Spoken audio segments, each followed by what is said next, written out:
So, I'm going to show you all a video recorded by a white man who was born in Generation X. Okay, so for those of y'all who don't know, because baby, I didn't know either, I just Googled it. Generation X was born between the years of 1965 and 1980. Okay, so I'm going to show you a video about his takes on race and racism. Then I'm going to show you a response video that a black man who was also a part of Generation X posted. Okay, so first, here's the first video. Why are black Gen Xers so pissed off nowadays? You guys grew up in the same generation I did. The generation of the 80s and 90s that dealt with the best race relations in the history of this country. You ain't never seen a Klansman. I ain't never seen a Klansman.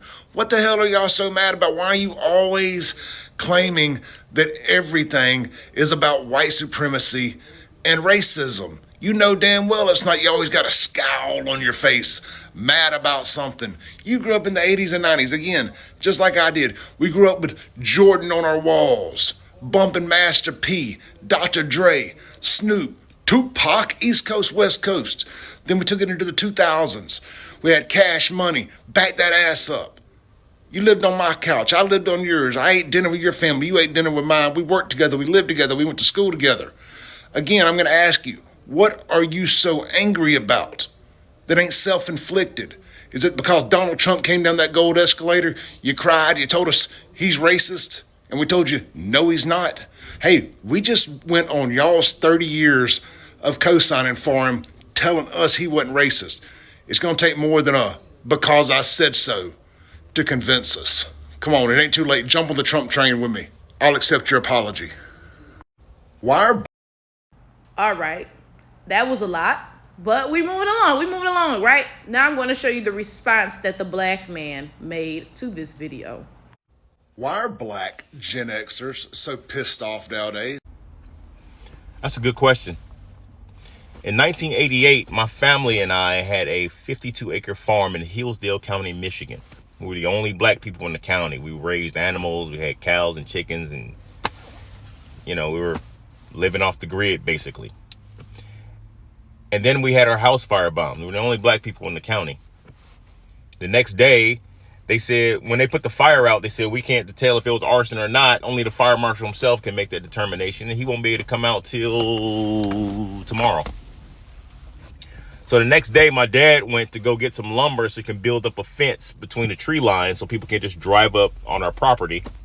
And while he was gone, my mom was waiting on the fire marshal. I was kind of watching her. I was kind of peeking around the corner watching her. She was 5 months pregnant. She was trying to rake in the yard. She had her 12-gauge shotgun with her in case the people with firebombers came back. But she was too small to hold it. She could just prop herself up. While I'm watching her, 2 Hillsdale County sheriffs pulled up.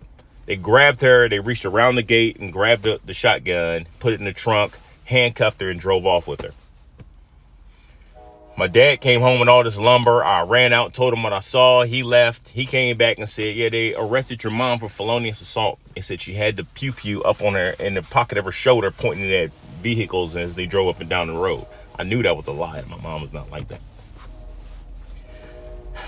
They arrested her. They convicted her of felonious assault. She did 133 days in Hillsdale County Jail, felonious assault. When they let her out, as she was 5 months pregnant, we all moved back to Detroit. I got back to Detroit.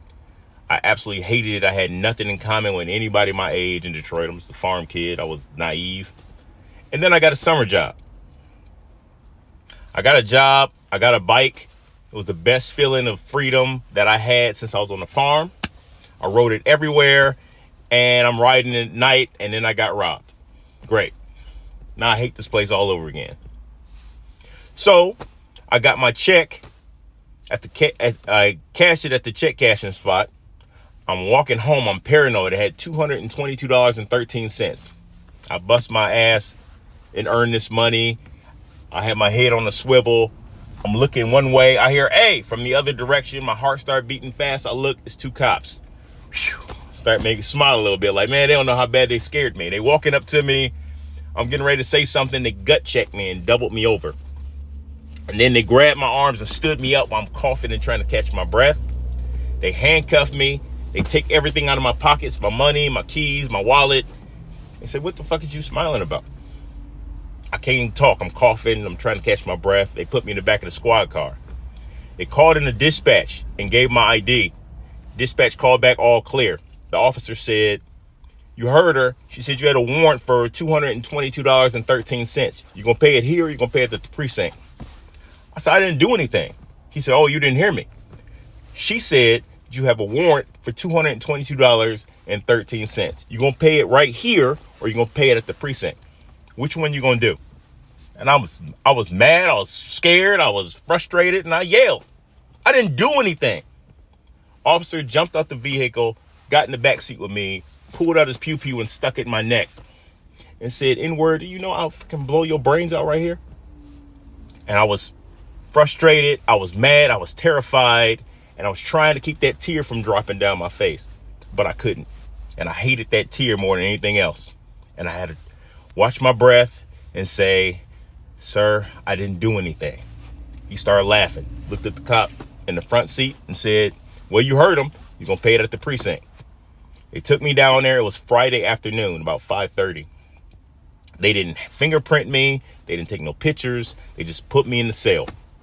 Monday morning, they just let me out. I walked home. I got home. My parents were freaking out. They didn't know where I was all weekend. My dad asked me, where were you? I told him. He said, get in the truck. Let's go up there. Went back up to the precinct, and my dad was pissed. My dad is an old civil rights guy. Look at my pictures on my page of him getting arrested for ordering a cheeseburger. He was one of them guys. He said, y'all gonna tell me why y'all had my son in here all weekend? And the officer, I'll never forget it, started smiling and fake typing on the computer and was like, we got no record of your son being down there. He asked my name or nothing. My dad said, bullshit, you gonna tell me why you had my son down here all weekend? The cop was like, well, we was probably out gangbanging or something, selling drugs or something. My dad was like, my son ain't like that. Motherfucker, you gonna tell me why I had my son? And he stood up and unsnapped his weapon and said, sir, you got a weapon on you? And we left. This is 1988. 1989, I remember watching these stories about kids my age wiling out. I never forget that verbiage in New York and how they were like a pack of animals and the police grabbed them and got confessions out of them. And there was a New York billionaire who had everything he could ever want in the world, was advocating for the death penalty for these kids that were my age. I'm sorry, what were you saying about KKK and never seen them before? Now we are ready to come together for our discussion, okay? Of course, I have a lot to say about this, you know? Yo, we gonna get right into it.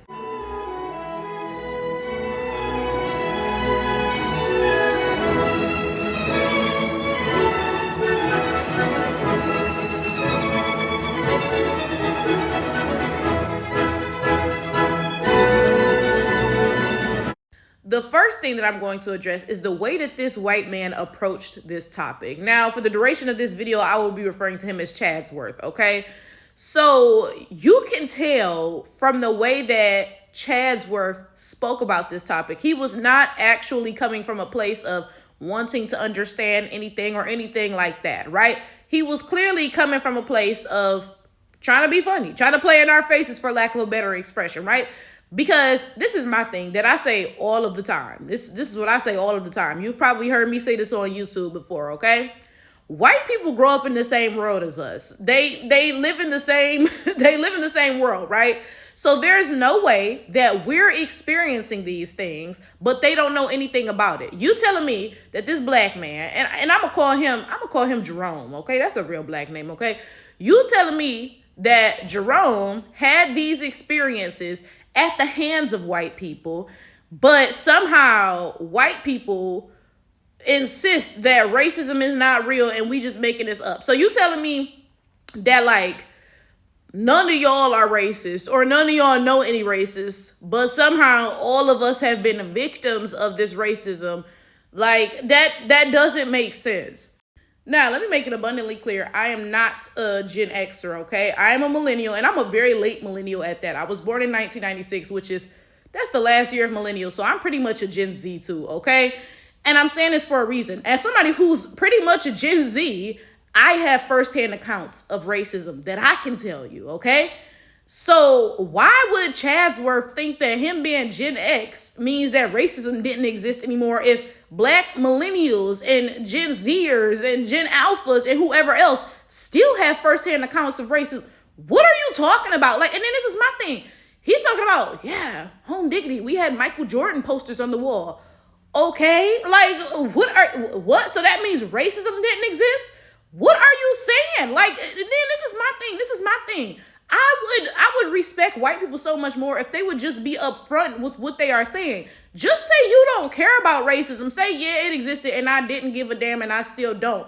Okay, whatever, right? Why are you sitting here pretending that like he made this video talking about, yeah, black Gen Xers are always scowling. What are you mad about? So and so and so. So you telling me that black Gen Xers don't have anything to be mad about, right? And he goes on to say, yeah, the only things you have to be mad about are things that are self-inflicted. There was no racism, so and so and so. Okay, so you telling me black Gen Xers have nothing to be mad about, but they all came together. They had a meeting, was like, yeah, we just gonna pretend that racism exists and say that's what we mad about.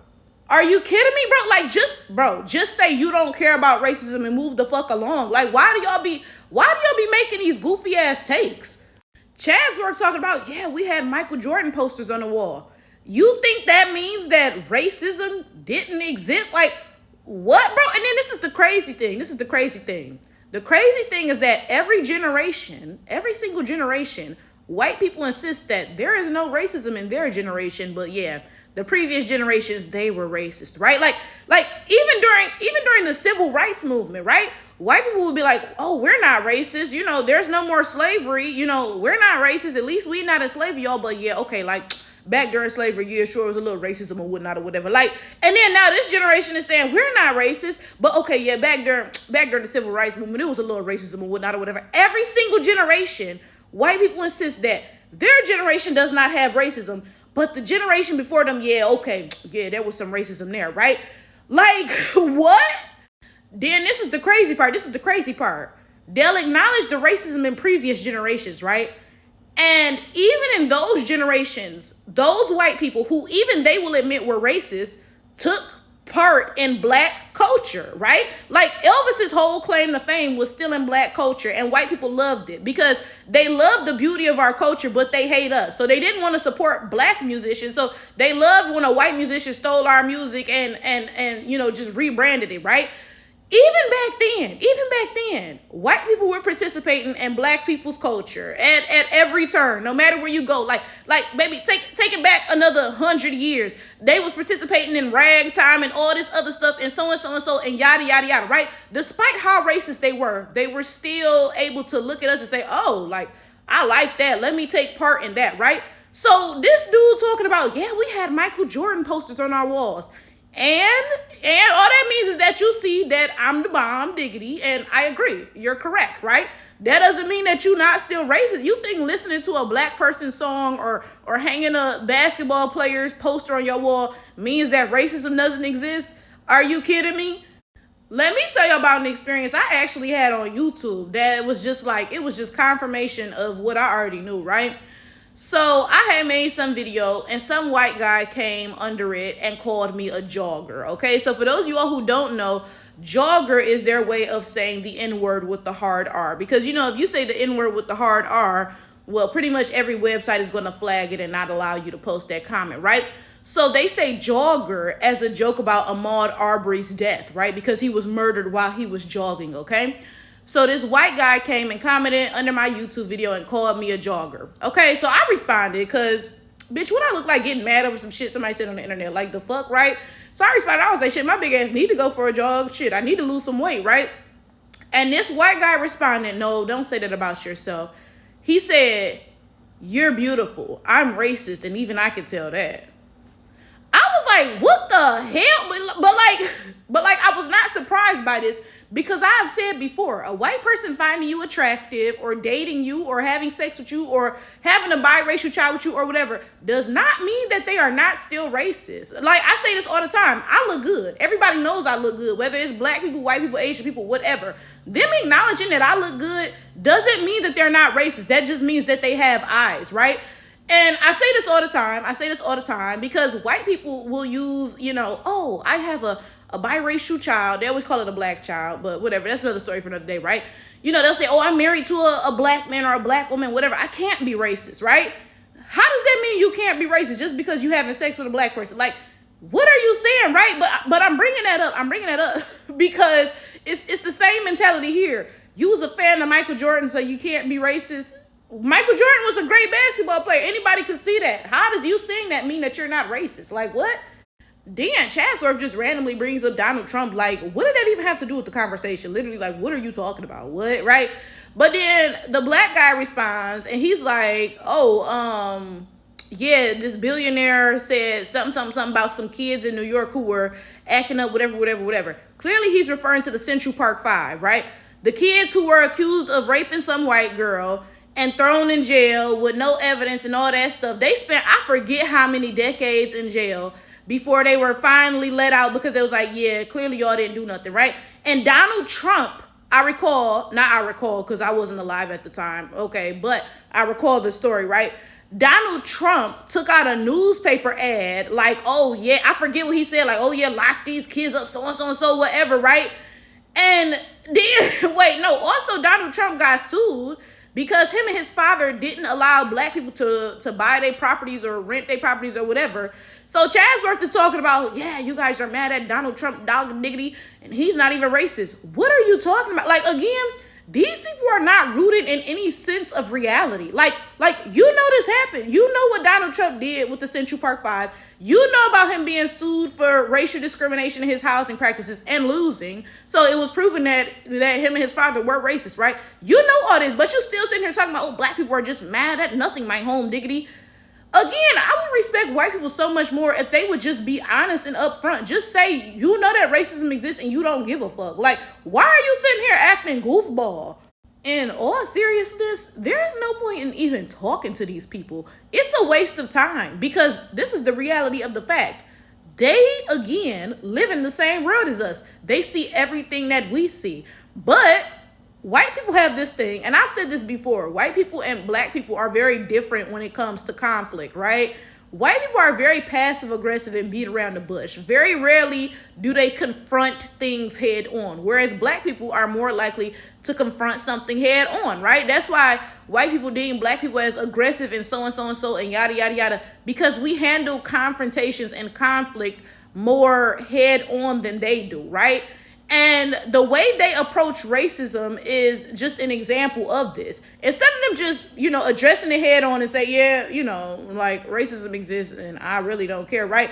They always got to be passive aggressive with a workaround, beating around the bush. Oh, Doc Dickety, why are all the blacks mad? Like, what? Like, come on now. Now, before I close this video up, I have to talk about Jerome's experiences, okay? First of all, let's start off with, he said he lives somewhere in Michigan. I forget the county he said. I ain't never heard of it, okay? But he said they was the only black family. Not surprising, because I tell people this all the time. People think that Michigan is this, like, black state because of, like, Detroit, Flint, maybe a little bit of Lansing. But it's really not. Them is, like, the only black, cities or whatever, right? Or at least half black, because I think Lansing is, like, 50-50 or something, right? This is my thing, okay? Again, as a millennial / Gen Z, okay? I went to Michigan State, and I am from Detroit, right? And a lot of the black students who attended Michigan State were also from Detroit. So a lot of us were, driving the same route to go home to visit and go back to school, right? And there was an understanding. You don't stop in Howell, Michigan, okay? Everybody knew that was a sundown town, okay? If you need gas, get your gas in Detroit or whatever, and make sure you can make it past Howell, Michigan. Everybody knew this. Mind you, I ain't go to college in the 1800s. No, I went to college in 2014 through 2019. Maybe the 2000s, I went to college. And we all knew, oh yeah, don't stop in Holland, Michigan. That's a sundown town. So the fact that there are white people on here talking about golly gee willikers, I had a Michael Jordan poster on my wall. There's no racism. What? I also have to touch on his encounter with the police. It's so sad that he saw the police and he was like, oh, like, great, because I mean, the police are here to serve and protect, right? So, yeah, like I was scared because I had been robbed before, but I saw it was the police and I'm like, oh, awesome, whatever, right? And then it turns out the police call him the N-word, steal his money, throw him in jail for the weekend just because they can, right? This is something that is common knowledge, okay? This is common knowledge. A lot of these white people becoming police officers and even going to the military and stuff, because it don't just stop at the police force. They go into that just to abuse their power, just so they can kill people and not get in trouble for it, just so they can be racist and not get in trouble for it. Because this is my thing. Take the police uniforms off, take the badges off, say these two random regular white dudes. If, a regular white dude came up to him and tried to steal his money, he would have beat him up, whatever. It would have been a whole different story, right? But white people, they know when they get them police badges and they put that uniform on, suddenly their racism can go unpunished. They can do what they want to do to black people. I tell y'all this, look, they join the police and they join it in black communities specifically because they want free reign to terrorize the hell out of us. These people are not here to help us ever. It doesn't matter if they're a police officer, a nurse, a doctor, a lawyer. These people are not here to help us.